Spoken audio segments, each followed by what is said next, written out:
February 25th. And let us start with the roll call. Yes, Mayor. Mayor Gilman. Here. Mayor Pro Tem Lang. Here. Councilmember Rule. Here. Councilmember Whitman. Yeah. Councilmember Meng. Here. And then Mr. Weston, Mr. Montgomery, would you please lead us in the Pledge of Allegiance? Yes, Mayor. Thank you. Welcome everyone here. Please rise as you are able. Ready, begin. I pledge allegiance to the flag of the United States of America and to the republic for which it stands, one nation, under God, indivisible, with liberty and justice for all. Thank you, Mr. Montgomery. And can I get an approval of the agenda? I'll make a motion to approve the agenda. Thank you. Second? Thank you. All approved? Yes. Okay. Thank you. And then it doesn't say it here, but now we will open up for public comments before the closed session on the two closed session items. On number one, I have Doug Labar.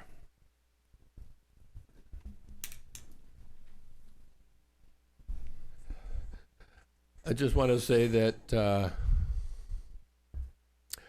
I think Ben's efforts have been stellar, and that I suspect that he may not have been appraised of how difficult the job was going to be when he came in. But he has demonstrated a professionalism and a seriousness for the job that is unparalleled, and I applaud it. Thank you very much. Thank you, Mr. Labar. And for item number two, or any online for item number one, Mr. Montgomery? No attendees on Zoom, Mayor. Thank you. And then I have Bill Miley for item number two.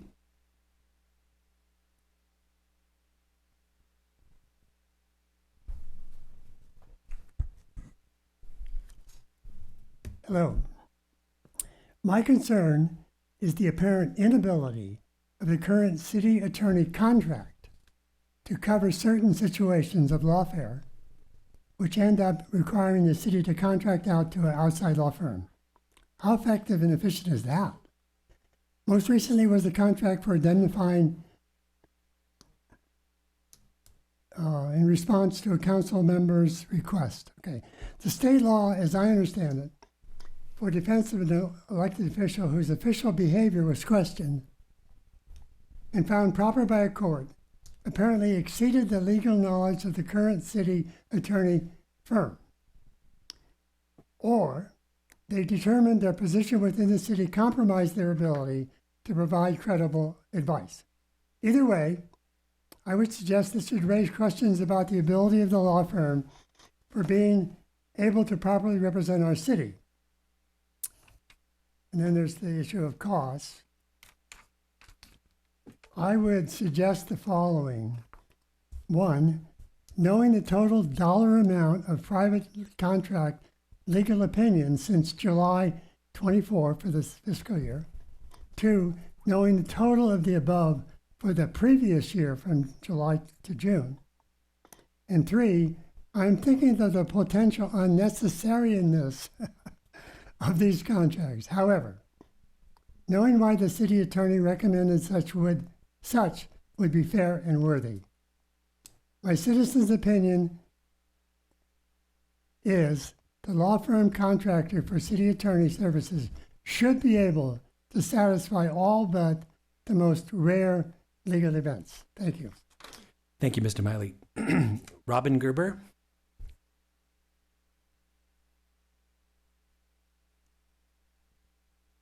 Hi, I'm Robin Gerber and live in Ojai. And I just want to preface this by saying that Matt knows my feelings. He's known him for a long time. And this is about that he should not be retained as city attorney. Let me offer one recent example of the poor advice and what I would call manipulative lawyering that this and previous councils have endured with Matt Summers as city attorney. With respect to the special closed session last Monday, Summers wrote that the mayor or any 3 council members may call and set the agenda for a special meeting. That's correct. It's in state law, the Brown Act. But then Summers went into a flight of legal imagination with the word may, saying that the law doesn't say you can't come up with some other method for holding a special meeting, say with just 2 council members calling for it. Well, why not just one, or just the city manager, or just a couple of department heads?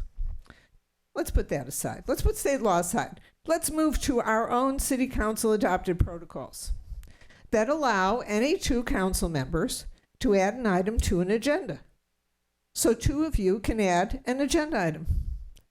Therefore, you can call a special meeting. Yes, says Summers, because there is an inherent, your word, inherent right to call a special meeting for that item that you're adding to the agenda. Wow, that sounds lawyerly, but it's nonsense. Just think logically. If you accept Matt's wholly made up idea of an inherent right, and it is made up by him, you have a whole lot of special meetings to look forward to. What is an inherent right anyway? An inherent right is what you're entitled to as a person. Life, liberty, the pursuit of happiness. Calling a special meeting is not an inherent right, but it's great language to manipulate people not educated in the law. And I feel that's what's gone on here. He also said the right place to place an item on the agenda created an implied right to call a special meeting. Implied means suggested or understood. Do any of you think putting an item on an agenda suggests you get to call your very own special meeting with just one other council member joining you? That way lies chaos, I assure you. I've gone into this detail because it illustrates a pattern I have seen over a decade. If Mr. Summers wants a certain outcome, he shapes an argument for it, often, frankly, very poor arguments, but he's learned he can get away with that by talking fast, throwing around legal mumbo-jumbo, and acting authoritative. Good job on that, Matt. He has walked us into hundreds of thousands of dollars, and this is what is really upsetting. Thank you, Ms. Gerber. Christy Scott. Nice try there, Mr. Steingold. Hi. Hi, I'm Christy Scott. Hello. Live down the street here. I don't have notes, so I'm going to try to wing it. I got involved in Better Solutions for Ojai with the tent town, trying to figure out how we can get them out of their tents and in a better location. Got involved in that last year. I had no idea what a mess it was trying to deal with all these opposing opinions. I had no idea how the city even worked. But I hung in there because I respect my neighbors, and this seemed to me to be the wrong idea. Then along, Ben Harvey comes riding into town with such a breath of fresh air. Somebody had reason, common sense, and patience, and I just wanted to give my vote of confidence for the job he's doing. Thank you, Ms. Scott. Larry Steingold. Larry Steingold. What I see here since we've been here is continued expenses for litigation. I understand, I know we've always heard California is a very litigious state, but the numbers have been going up really quick, really high. And whether it's on good decisions and people continue to sue, or bad decisions and people continue to sue, or bad advice that goes sideways, or good advice that isn't taken, it's 6 on. I mean, the city attorney, he has a job to do to represent you in the best way possible. The Brown Act, I find, is very difficult because he's president, and it's his job to keep you between the rails. But since we have so many brownfields issues, Brown Act, that too, Brown Act issues, I hope not, Brown Act issues, it seems we should be either doing something a little differently, like videoing, or something that keeps everybody between the rails, because unfortunately he's not doing it, okay, because we keep getting sued or having arguments or getting to this. And somehow, and it's not nothing personal, right? It's just maybe we need somebody else there to herd the cats, or to keep track, or to keep everybody in line. And it's just the costs. And going outside for $80,000 here and 30 here and 20 there. I mean, it's too much because it's taking away from everything else. It takes away from roads. It takes away from the homeless. Every dollar just pissed away. Sorry. Thank you. Thank you, Mr. Steingold. Anybody online, Mr. Montgomery? Still no attendees, Mayor. Okay. That's Then we will adjourn to the closed session and intend to be back at 6.